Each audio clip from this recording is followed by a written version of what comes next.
what's going on right now.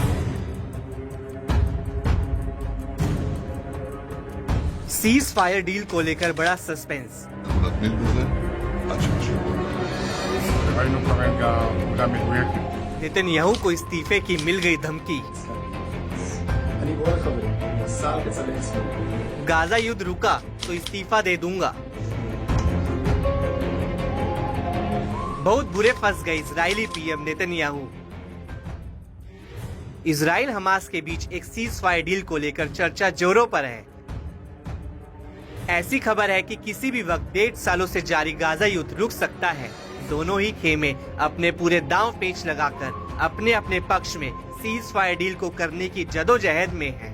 इन सब के बीच जहां अधिकतर इजरायली सीज फायर डील को जल्द से जल्द लागू करने की मांग कर रहे हैं, तो वहीं एक धड़ा इजराइल के सीज फायर डील को नेतन्याहू सरकार की बेबसी और लाचारी के रूप में देख रहा है। गेवुरा फोरम के अध्यक्ष ने इजराइल के रेडियो स्टेशन को बताया कि संभावित गाजा युद्ध विराम समझौता इजराइल के लिए पूरी तरह से विफल है।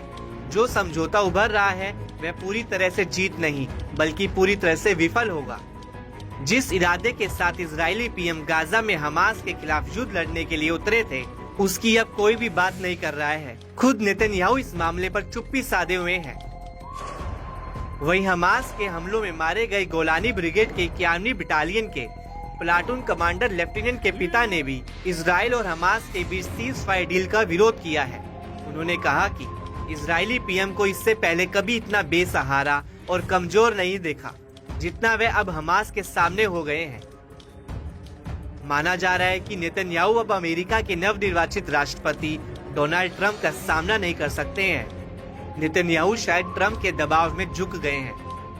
उन्होंने इजराइल के सीज फायर डील के खिलाफ ये भी कहा कि अब गाजा में इजरायली बलों का सैन्य दबाव खास तौर से हाल के महीनों में कम हो रहा है। जिस तरह से गाजा में अभियान चलाया जा रहा है, उससे इजराइल अपने सैनिकों को लगातार खोता जा रहा है। हमास लड़ाकों ने अपने हमलों को ऐसी धार दी है कि इजरायली सैनिक उसका तोड़ नहीं निकाल पा रहे हैं।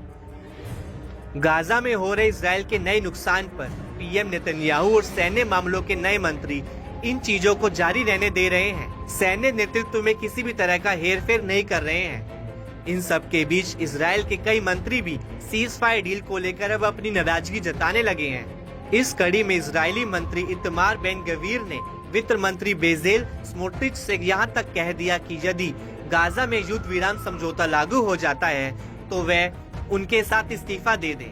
बेन गवीर ने कहा कि जो समझौता आकार ले रहा है वह हमास के सामने आत्मसमर्पण का सौदा है। इसलिए मैं अपने मित्र बेजेल स्मोट्रिच से आग्रह करता हूं कि वह मेरे साथ जुड़ें और इस सौदे के खिलाफ काम करने में सहयोग करें।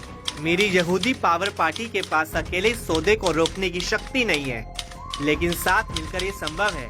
हम प्रधानमंत्री के पास जा सकते हैं और उनसे कह सकते हैं कि अगर उन्होंने इस सौदे को पास किया तो हम सरकार से इस्तीफा दे देंगे।